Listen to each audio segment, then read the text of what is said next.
Welcome to our YouTube channel Neutron classes. इस video में हम लोग पढ़ेंगे कि कैसे हम बच्चे के अंदर जो मोरल वैल्यूज़ होती हैं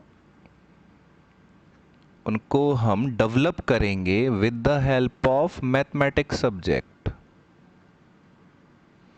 अब ये मॉरल वैल्यूज़ को डेवलप करना सिर्फ मॉरल जो वैल्यू जो मॉरल एथिक्स वाले जो टीचर्स होते हैं उनका काम नहीं है, ये सभी टीचर्स का काम है कि मॉरल वैल्यूज़ को बच्चे के अंदर क्या है डेवलप किया जाए। तो उसके लिए अब मॉरल वैल्यूज़ को कैसे कैसे डेवलप किया जाए। ज़्यादातर स्कूल्स में क्या होता है कि ज़्यादातर स्कूल्स में सुबह सुबह असेंबली में खड़े हो जाएंगे और वहाँ से बस उपदेश देना शुरू कर देंगे कि हाँ भाई लो तुम्हारी मॉरल वैल्यूज़ डेवलप हो गई हैं। एक कहानी सुनाएंगे, कहानी सुनाने के बाद में उपदेश दे देंगे कि हाँ हमें ईमानदार रहना चाहिए, हमें कभी झूठ नहीं बोलना चाहिए। तो ये कहानी की हेल्प से कभी भी मॉरल वैल्यूज़ का डेवलपमेंट नहीं होता है। इस चीज़ को रिसर्च ने भी प्रूव किया है। मॉरल वैल्यूज़ सिर्फ और सिर्फ तभी डेवलप हो सकती है जब हम बच्चों के आगे किसी सिचुएशन को रखेंगे। जब तक बच्चे के आगे सिचुएशन आएगी नहीं तब तक मॉरल वैल्यूज़ डेवलप हो ही नहीं सकती। तो सबसे पहली जो हमारे पास मॉरल वैल्यू है वो हम बच्चे को ये सिखाना है कि स्ट्रेंथ इन यूनिटी। अब मैथ से कैसे सिखाएंगे कि स्ट्रेंथ इन यूनिटी? मैथ से हम लोग इस तरह से सिखाएंगे कि हम उनको बताएंगे कि मैथ्स में सपोज़ करो हमारे पास क्या है, एक एग्ज़ाम्पल हम लोगों ने लिया।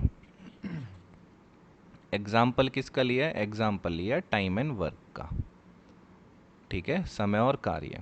तो हमने उसमें बताया उनके पास एक क्वेश्चन था कि किसी एक इंसान ने किसी एक दीवार को बनाने में 5 डेज लेता है, ठीक। सेकंड हमने बताया कि अब दो इंसान आ चुके हैं और दो इंसान सेम दीवार को बनाने में वो कितना दिन ले रहे हैं? वो 2 डेज ले रहे हैं, ठीक है। तो यहाँ से हम बच्चों को बता सकते हैं कि जब तक हम अकेले काम कर रहे हैं तब तक हमको टाइम कितना लग रहा है? ज़्यादा लग रहा है समय। लेकिन जैसे ही हम टीम में रह के काम करते हैं तो हमारा टाइम भी क्या हो गया है? कम हो चुका है। तो यहाँ से हम स्ट्रेंथ इन यूनिटी भी बता सकते हैं, साथ के साथ हम यहाँ से टीम वर्क जैसी क्वालिटीज़ भी बच्चों के अंदर डेवलप कर सकते हैं सिर्फ एक इस क्वेश्चन से। सेकंड जो हमारे पास मॉरल वैल्यूज़ आती हैं वो क्या आती है? ऑनेस्टी, यानी कि ईमानदारी। अब ज़्यादातर टीचर्स क्या करते हैं, इस मॉरल वैल्यूज़ को डेवलप करने के लिए बच्चों को सिर्फ कहानी ही सुनाते हैं। लेकिन हमें कोशिश क्या करनी चाहिए कि हम कोशिश ये करें कि बच्चे के सामने ऐसी सिचुएशन आए जिसकी वजह से वो इस मॉरल वैल्यूज़ को अपने अंदर डेवलप कर सके। अब डेवलप कैसे करेगा कि सपोज़ करो कि ये शॉपकीपर के पास गया, किसी एक दुकानदार के पास गया और वहाँ से इसने क्या करा? कुछ सामान लिया, ठीक है। जब इसने कुछ सामान खरीदा तो इसने खुद भी हिसाब लगाया, ठीक है। तो सपोज़ करो ये तो है राम और ये हो गया हमारा शॉपकीपर। तो जब इसने सामान लगाया तो राम ने सामान का हिसाब लगाया तो इसने लगाया कि भाई मुझे 100 रुपये देने हैं, ठीक है।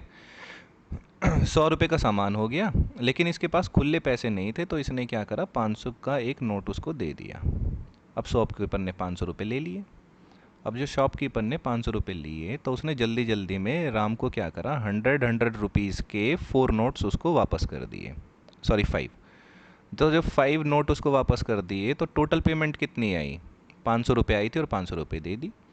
तो अब इस सिचुएशन में अभी एक सिचुएशन आ गई है जिसमें राम को क्या करना है? अपनी ऑनेस्टी को दिखाना है। तो राम ने क्या किया? 100 का नोट वापस किसको कर दिया? शॉपकीपर को। तो यहाँ पे एक सिचुएशन डेवलप हुई, ठीक है। सिचुएशन जब वो डेवलप हुई है तो उसकी वजह से ये ऑनेस्टी नाम की जो मॉरल वैल्यू है ये बच्चे के अंदर क्या हो गई? ये इनबिल्ट हो चुकी है अब, ठीक है। नेक्स्ट जो मॉरल वैल्यू आती है, नेक्स्ट मॉरल वैल्यू है caring for things. Caring for things. Caring for things में क्या होता है कि सपोज करो जैसे ये राम है, ठीक। अब राम ने क्या किया कि राम मार्केट से 1 किलो जो है ना सेब लेके आया। जब ये 1 किलो सेब परचेज करके लेके आया तो इसने इसको फ्रिज के अंदर नहीं रखा, इसने इसको बाहर ला के टेबल के ऊपर रख दिया। लेकिन फ्रिज के अंदर नहीं रखा है। अब 2 दिन हो गए, 3 दिन हो गए। अब 2 दिन और 3 दिन में हो जाने के बाद हमने पहले पूछा कि इसके पास जो सिचुएशन थी, तो इसने देखा कि 1 किलो सेब में इसके पास 4 सेब आए हैं, 4 एप्पल्स। जब 4 एप्पल्स आए हैं तो इसने जब इनको टेबल पर रख दिया, तो कुछ टाइम के बाद इसने देखा कि इसमें से जो 3 एप्पल्स हैं वो क्या हो गए हैं, खराब। और एक ही एप्पल ऐसा है जो कि क्या है, सही है। ठीक है, तो इसको क्या हुआ, 3 एप्पल का नुकसान हो गया। तो जब ये सिचुएशन आई तो इसको पता लगा कि हाँ भाई, फ्रिज में रखने के क्या फ़ायदे थे। तो केयरिंग फॉर थिंग्स ये हो गया। तो अब नेक्स्ट टाइम से जब भी ये सेब लेके आएगा तो ये क्या करेगा कि उनको फ्रिज के अंदर रखेगा। फोर्थ जो मॉरल वैल्यू है वो क्या है, डेमोक्रेटिक वैल्यू। अब डेमोक्रेटिक वैल्यू क्या होती है, डेमोक्रेटिक वैल्यू का मतलब ये है कि हम लोग सभी एक लोकतांत्रिक देश में रहते हैं जहाँ पर सभी को क्या है, फ्रीली बोलने का हक है। तो उसी तरह से हमें क्या करना है कि क्लासरूम के अंदर भी डेमोक्रेटिक इन्वायरमेंट हमें मेंटेन करना है।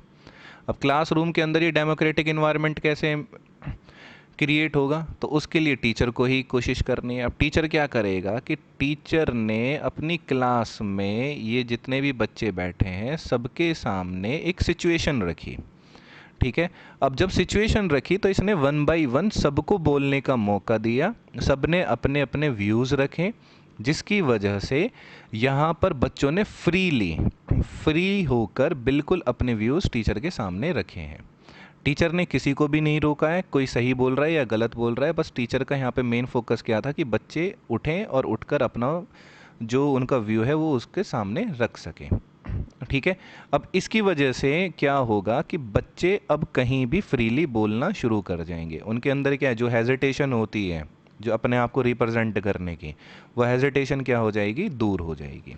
ठीक है, तो यहाँ से क्या होगा, एक डेमोक्रेटिक वैल्यू, मॉरल वैल्यू जो है वो बच्चों के अंदर डेवलप होगी। नेक्स्ट क्या होता है, नेक्स्ट जो हमारे पास मॉरल वैल्यू है वो क्या है, जेंडर इक्वेलिटी। हम लोगों को शुरू से ही बताया जाता है कि जो गर्ल चाइल्ड होती है, वो गर्ल चाइल्ड क्या होती है, वो मैथ्स में क्या है, वीक है। तो ये जो सोच होती है ये हमारी क्या है, जेंडर स्टीरियोटाइप है। अब जेंडर इक्वेलिटी में क्या आ गया कि जेंडर इक्वेलिटी में ये आता है कि पहले जो बुक्स हुआ करती थी उस बुक्स में हमें ये दिखाया जाता था कि जो गर्ल है, ठीक है, या जो फीमेल चाइल्ड है, वो ही सिर्फ हाउस होल्ड काम करते हुए दिखाया जा रहा है कि हाँ भाई ये गर्ल है, ये सिर्फ हाउस होल्ड के ही रिलेटेड काम कर रही है, या ये क्या है, सिर्फ और सिर्फ हाउस वाइफ है। ठीक, इस तरह से उसको दिखाया गया है। लेकिन रिसेंट टाइम में जो आज की बुक्स हैं उसमें क्या हुआ है कि जो मेल है, ठीक है, उसको भी घर का काम करते हुए दिखाया गया है। ठीक है, तो यहाँ से क्या हो गया है कि अब बुक्स की हेल्प से भी एनसीईआरटी ये कोशिश कर रही है कि हम जेंडर इक्वालिटी को बढ़ावा दें। ठीक है, ये नहीं है कि सिर्फ लड़कियां ही घर का काम करेंगी, सबको, मेल को भी हाउस होल्ड काम में हाथ बटाना चाहिए। ठीक है, तो यहाँ से क्या है, जेंडर इक्वालिटी की एक जो मॉरल वैल्यू है ये भी बच्चों के अंदर क्या होती है, डेवलप होती है। ठीक, नेक्स्ट आता है हम लोगों के पास participation and winning. Participation and winning का मतलब क्या होता है कि ज़्यादातर बच्चे सिर्फ और सिर्फ किसी भी इवेंट में इसलिए पार्टिसिपेट करते हैं क्योंकि वो सिर्फ जीतना पसंद करते हैं।